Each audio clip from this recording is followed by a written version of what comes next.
top legislative priority for this upcoming session, and I look forward to sharing more about these plans in the coming weeks. But I will tell you, I need your help. Every local or regional chamber in this room has a critical role to play this session to make sure we finally get this done. Governor Brian Kemp makes his annual pilgrimage to the Eggs and Issues breakfast and asks chamber leaders for help in serving up tort reform. Good evening. Thanks for joining us on day 2 of the 2025 Georgia legislative session. I'm Donna Lowry in Atlanta. Tonight, we're diving into some hot topics surrounding public safety. Are school zone speeding cameras on the chopping block? We'll hear from a lawmaker who has strong opinions about whether the cameras should stay or go and what happens to the money collected from those speeding tickets. We'll also catch up with a Senate committee chair who spent the summer examining safe firearm storage. And safety in Georgia's prisons is another major concern. Governor Brian Kemp is looking to add $372 million to improve correctional facilities. In the studio, we'll discuss the findings with 2 members of a joint committee that spent months taking a close look at prisons. But as always, we start with our Capitol correspondent, Sarah Callis, who joined lawmakers and business leaders early in the day, long before things got underway at the Gold Dome. The day started bright and early for lawmakers at Georgia Chamber's annual Eggs and Issues breakfast. The event connects local business leaders over breakfast as lawmakers and government officials share their priorities for the session. Governor Brian Kemp made it clear what his #1 issue is this session. I will soon be unveiling a robust legislative package that will bring balance to our proceedings and parity with our neighbors. We will move forward with an open mind and work with all of you as a team, just like we have successfully done on so many tough issues. Tort reform will be my top legislative priority for this upcoming session. He also announced more money for infrastructure around the state. I am proposing that we double down. Last year, with the help of the General Assembly, we provided $250 million to double our grant investment in local roads without doubling the cost for local governments. And after hearing how beneficial this was from our local leaders, I'm proud to say that we're going to do that again. Kemp also said that his budget proposal will include $530 million for freight and logistics infrastructure. Lieutenant Governor Burt Jones also said the Senate will tackle the cost of child care for Georgia's workers. And so one of the things we're going to push for is the child tax credit to help Georgia families and working mothers, because I've seen it firsthand where we've missed out on a really good talent because they couldn't work out the child care issue. And Speaker John Burns said the House will pass legislation related to school security for Georgia's students. The House will put forth measures to strengthen school security, facilitate communication between school districts and law enforcement agencies, and provide every student in Georgia public school systems with access to mental health care. Later this morning, House members held a moment of silence for the victims of the shooting at Appalachia High School in Northeast Georgia. September 4th, 2024 was a day of immense tragedy for Appalachia High School, for Barrow County, and for the entire state of Georgia. An evil act of violence took the lives of 4 cherished Georgians who were deeply loved by their families, colleagues, and the community. The shooting has been top of mind for lawmakers this session. Kemp has already announced allocating money to upgrade school security programs. Representatives also honored a new leader. Minority Leader Carolyn Hughley became the 2nd woman ever to lead the Minority Caucus in the Georgia House. Representative Carolyn Hughley made history by becoming the 2nd woman to hold the title of the Minority Caucus leader, and we're so proud of her, and we want to congratulate her. With these roses, we also have a nice plaque for you that reads, History Maker as 2nd Woman Leader of the Georgia House Democratic Caucus, January 2025 to 2027. The day started in the Senate with a tribute to former President Jimmy Carter by two senators during their moments of personal privilege. I shall remain proud of calling both President and Mrs. Carter my most distinguished constituents of State Senate District 12, who never cared much about the accolades, only completing the work at hand. Thank you, President Carter, for completing your work and leaving a legacy filled with lessons of love, of peace, integrity, truth, and justice for all. Newly elected Senator Randall Mangum spoke about the impact of meeting the then governor of Georgia on a Capitol visit as a student. It meant so much to me because where I live, as the guy said yesterday, when you're black, get back, that badge of inferiority, it took a hell of a lot for me to get over it. But for Jimmy Carter, as governor, to shake my hand, it meant so much, and it had such an impact on me that I want to say thank you, Jimmy Carter, for doing what you did. But not only that, you guys are shaking my hand, and it may mean so little to you, but I want to tell you that there are people out on the street that if you shake their hands, it means such dignity that you bestowed upon people who have less dignity. The Senate then accepted the House resolution invitation to join chambers for Governor Brian Kemp's Thursday State of the State address and the State of the Judiciary event later this month. Legislators convene tomorrow for day 3, and Governor Kemp is expected to announce his health care legislation priorities. Back to you, Donna. Thanks, Sarah. Thank you so much. Georgia's prison system is struggling. The Department of Justice says the state is, quote, deliberately indifferent to the unsafe conditions. Georgia has the 4th highest state prison population in the U.S. Close to 50,000 people are incarcerated in 34 state-operated prisons and 4 private prisons. Correctional officer vacancy rates are around 50% system-wide and over 70% at 10 of the largest facilities. A large group of legislators have looked at prison issues. The Joint Appropriations House and Senate Public Safety Subcommittee and the House Special Subcommittee of Appropriations. 2 members of the committee with that long name are both lawyers, and they're joining us on the show today talk about the findings. The Republican chairman of the Senate Appropriations Committee is Blake Tillery of Vidalia, and the Democratic Representative Scott Holcomb of Atlanta, also a member of the committee. Welcome to you both for being here. Thank you. Big issue.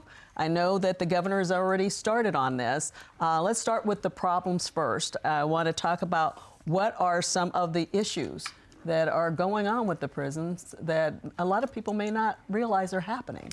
Yeah, I mean, the only thing I think I'd take issue with up front is just the consciously indifferent. I do think that the legislature and the governor, Representative Holcomb, myself, have obviously been looking at this issue for a while.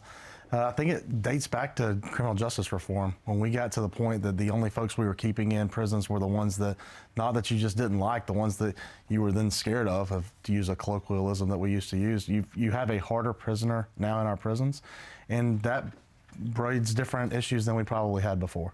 Yeah, let's talk a little bit. Let's talk a little bit about the facilities themselves, which have led to the problems. There are a few factors that we need to address. One is the staffing levels. Our challenge, as noted, we have understaffing in terms of just the number of people who are hired. We have high turnover rates, which then creates a constant drain on the system. And then the conditions in which they work are not optimal. There are real infrastructure challenges, which include, one of the things that we learned is just the extent of broken locks, and those need to work for the system overall to be efficient and successful. Yeah, one of the things that you discussed earlier and you shared with me is the lengths it'll take, the timeline it'll even take to fix some of these problems. It will. The commissioner stated that to fix all of the locks, to get them in the condition that the state needs them to be in, will take 5 to 6 years, just to give the public some sense of how significant the issues are that we have to work on. And let's talk about even the locks. Apparently there are not enough corrections officers for everyone. So when the locks are broken, some of the prisoners are able to get out of their cells. It's an extremely difficult job. I don't know that any of us would want the job regardless of what the pay is, and our pay started extremely low. Governor Kemp and the commission, and then of course the legislature have been very helpful in trying to raise that starting pay. That starting pay now is around $42,000, $43,000, just to give, and that our average pay is not terribly that much higher than that. Average teacher pay in Georgia now is around $67,000. We're not comparing teachers to correctional officers, but some of the things that the prison guards are having to endure, I'm not sure that any of us would do for $43,000. So that is something, that's an issue, trying to put more money in. The governor has started talking about that already. He has. He rolled out a 4% pay increase that's not going to be tied to any other state employees. This is in addition to anything else that we would do overall. Also for just correctional officers. And then for other fields, mental health and other non-security related positions within the Department of Corrections, talked about an 8% raise there. That's just to bring them to parity with other departments like DJJ and somewhat in line with DBHDD, our Department of Behavioral Health. We probably have a lot more work to do. I think you're going to hear from the legislature that the legislators themselves have a lot more interest in possibly adding to that number. Yeah, I know we talk about a lot of issues, and prisons have in the past been kind of, not something we all talk about. I guess we don't want to think about them in many ways, but we need to. They're not sexy, not glamorous, but it's obviously something that we owe our citizens of our state for a couple of reasons. One, we owe our employees to do something right about their safety. We owe a duty of safety to our inmates, and then we owe a duty of safety to the public at large. Yeah. Representative Holcomb, now we've talked about the facilities piece, but let's talk a little bit about some of the other things. Contraband coming into the prisons. That includes cell phones and drugs and weapons and drones. We had the case where last year the Department of Corrections says a gun delivered by a drone was involved in what they believe was a murder-suicide. Yes, there are very real challenges that didn't exist just a decade ago in terms of the drones and enforcing that. But it is tied to staffing levels, because the more people that you have staffing the prison, the more that they can be making rounds, the more that they can be making checks for contraband and addressing that. When you have prisons that are understaffed, then that really limits the ability for them to combat these issues. There may be additional things that we can do in terms of technology to address some of these very real challenges, but it gets to, we have to get the baseline right. And I think there's general acceptance that we don't have the baseline right at present, meaning staffing, infrastructure, and the overall system working. Yeah. Right now, we're talking about putting money in. The governor is now, not waiting until next year's budget. Talk about that. Yeah, the governor rolled out some numbers. It's actually very unusual for the governor to announce any of his spending dollars before next Friday, or this coming Friday. He rolled his numbers out early because he understands how important this issue is for our state as a whole, how important it is to our employees, the families of inmates, and then again, like I said, the public at large. So talked about $600-ish million of spending in the amended budget, and then an additional $150 million. It's kind of hard. People put those together and say, okay, we see the total dollars of spending, but it's actually even more than that. When you start to annualize some of those numbers, you're talking upwards of another $175 million easily. You're talking about an extra $1 billion, and that's not even going into some of the things that I expect we will have to add for additional capital expenditures. When you look at that in comparison to the current Department of Corrections budget, it's about $1.5 billion. So you're talking about adding 30% on top of a budget that's already a very large budget to begin with. Do you think there's a lot of interest in making sure that this money goes into the prisons?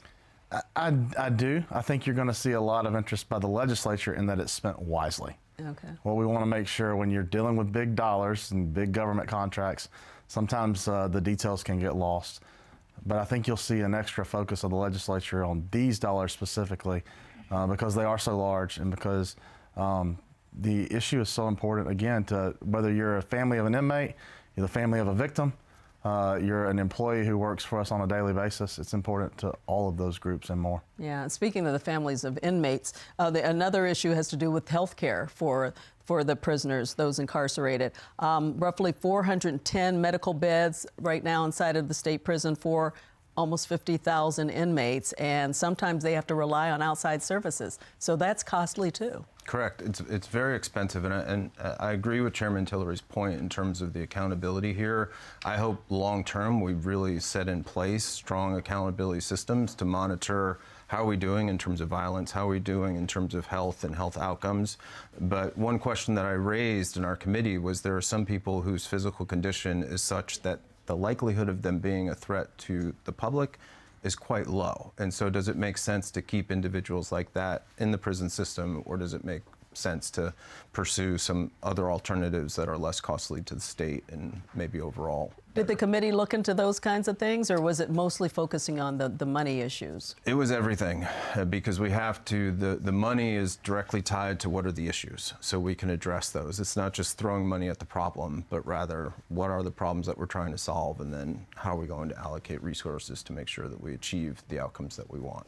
Do you think there's pressure because of this DOJ report that to get something done right away, or to at least show that Georgia's doing something? I'm sure the Department of Justice steps in at random times, but I'll tell you that the state was focused on this issue before the Department of Justice became focused on this issue.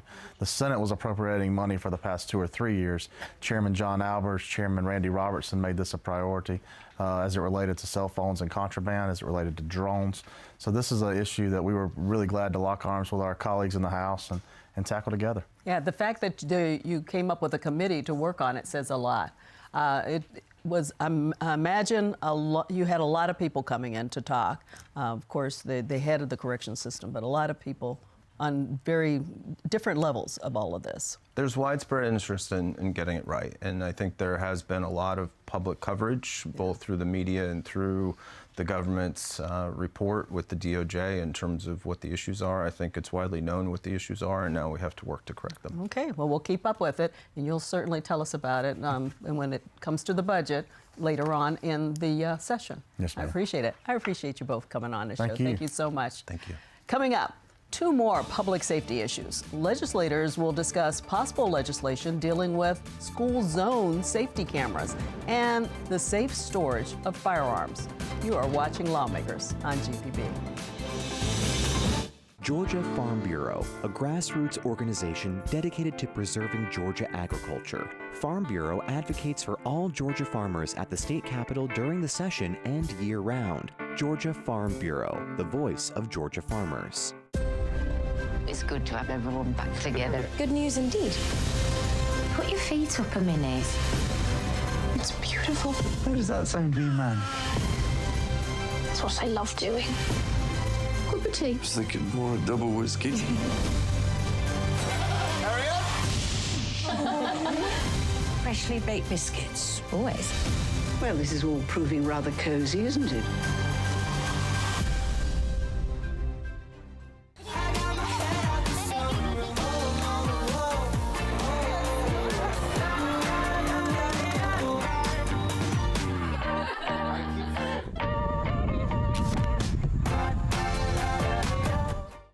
Understanding the past gives a sense of the future. This is the first time that anyone has seen this in 2,000 years.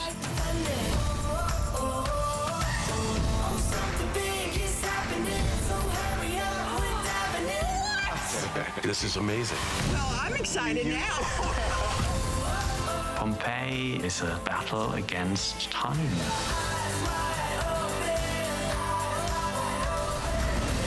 You think I'm joking, but look at this. It did really happen. Don't let anybody tell you who you are. History teaches us to honor the past. When you look back, you're like, wow, that was pretty special. This is something that's actually altering the course of history. You're charged with keeping these stories alive.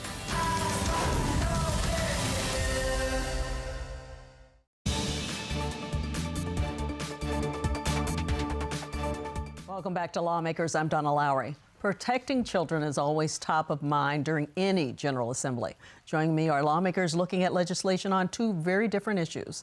Democratic Senator Emanuel Jones of Decatur is chair of the Senate Safe Firearms Storage Study Committee. and Republican Representative Dale Washburn of Macon. He is looking into possible legislation on school zone speeding cameras. Welcome to Lawmakers to both of you. Now, these are two very different topics, so we'll just go back and forth a little bit, okay? So before I get to you, Senator Jones, I want to go over some information presented to your committee last year. A study from Rutgers University found about 58% of owners store one firearm unlocked and hidden. Nearly 18% store one firearm unlocked and unhidden. And that is from Rutgers.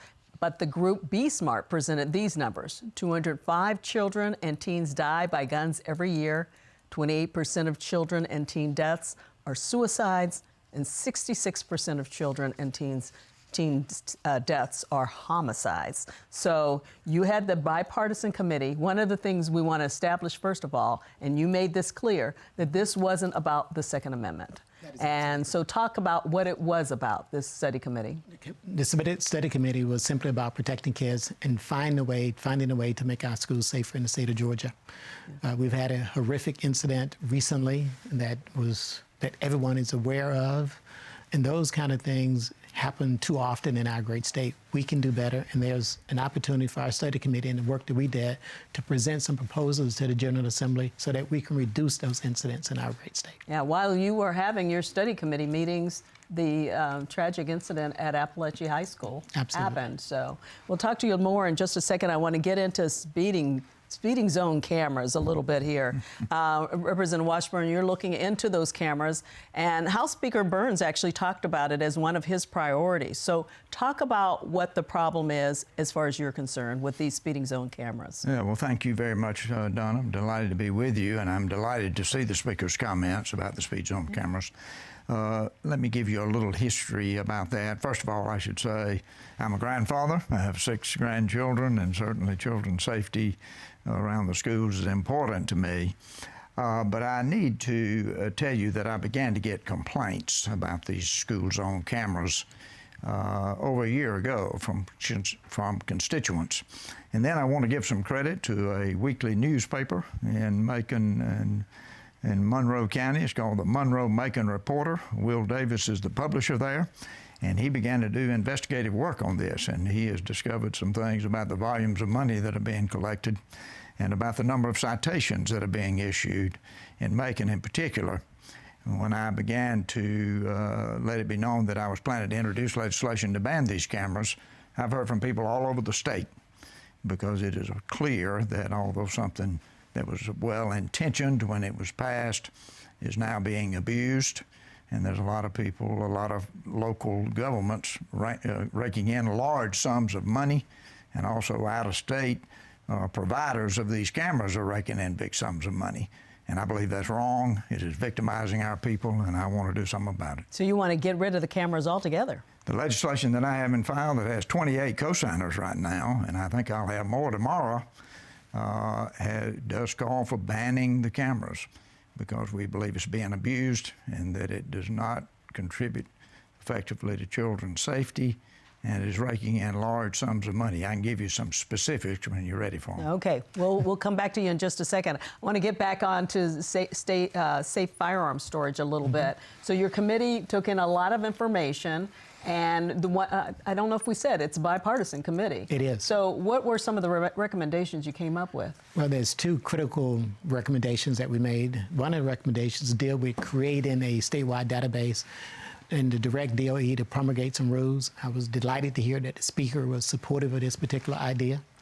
And of course, the second recommendation revolved around the issue of firearm safe storage and trying to incentivize homeowners to store their firearms safely. Yeah, so talk about how would that work? So you get, what's the incentive? What would be the incentive? Well, last year we narrowly did not pass a tax break for those that purchase weapons. And the incentive would be tax breaks for those that purchase those weapons and those that are manufacturing the weapons as well. We're looking at it from both perspectives. Yeah. How do you feel about that at this point in terms of whether or not getting anything passed when it comes to guns in Georgia has been hard at the General Assembly. It has. Georgia, well, we know in our great state that pediatric deaths related to guns is the #1 cause of deaths for young kids. We can do better. More than one a day almost present themselves at one of our ERs across our great state. And why is that? It's because guns are not being stored safely, and too many children, young kids, are gaining access to those weapons. That's the problem that we're trying to address with this Firearms Safe Storage Study Committee. Okay, get back with you in just a second. Let's talk about if you get rid of the cameras, what would replace them? Well, in the past, of course, for one thing, in many school situations, there are not many kids that walk to school anymore. They're dropped off at the door. But where there are kids that are walking to school, in the past we've had crossing guards or maybe a patrol car parked there to attract attention that it was that you're entering a school zone. Certainly there's nothing wrong with the flashing lights notifying people that a school zone is coming up. But these cameras are, they are, in my view, they are using school safety, and they're using the reason as school safety, and they're raking in large sums of money. Yeah, I want to get some details about I want to get to that real quick before we run out of time. So what we're hearing is there are independent contractors receiving that money. It's the money that's coming in from speeding is going to independent contractors, not the school district, not no, who's getting the money. Some goes. So where is the money going? Well, I can give you, and this is from one of the companies, through November 15th in Macon-Bibb County, the total collections is $6,573,464 since these cameras were put in. $6,573,464. Of that, the share of revenue to the camera company was $190,050. This is an out-of-state company. Now, in that time, the reporter discovered and has documented over 50,000 citations were issued. 50,000 citations. I think it's hard to believe that many, that there are over 50,000 drivers in Macon who are speeding through school zones. This is a scheme to rake in money, and it's happening all over the state. One of the things I've heard people say is they've received tickets when the schools weren't in session. You are correct. We hear all the time that tickets are given without the lights flashing outside of the hours where the kids are coming to school or going home from school. There's a lot of confusion sometimes about what the speed limits are. Many of these cameras are placed on a road where the school is actually 1,000 or 1,500 feet down another public road from where people are being ticketed coming through. In my mind, it is designed to entrap and to rake in huge sums of money, and Georgia citizens deserve better than that. Our poor people are being hit by these things. I had an email last week from a lady saying, "Thank you for doing this. I have heard from some folks from lower income levels who've gotten these tickets, and one who couldn't get her tag renewed because of an unpaid ticket. So this is wrong. Our citizens deserve better. This is not about school safety. It is about raking in large sums of money, and that's why I'm wanting to fight it so hard." And it's been happening all over Georgia. Do most school districts have them? Well, I would not say most, but they are all over Georgia. When I made this announcement that I was going to do this, and Fox 5 Atlanta covered this, I've had emails from all over the state. So they are in a number of areas of the state, not in every area, but a number of areas. Yeah, and a lot of people get more than one ticket, too. Yes, ma'am, they do. All right, so you've got some support from the House Speaker. We'll see how that goes. You feel pretty good about what your legislation you're going to have, I do. too. Yes, absolutely. All right. Well, I appreciate you both being here, and we'll stay up to date on what's going on with these pieces of legislation. Thank you so much. Well, that does it for Lawmakers today. We'll be back tomorrow, and we'll have discussions on healthcare issues and also disaster relief from Hurricane Helene for those who suffered when it swept through Georgia. Thanks for joining us. Have a good night.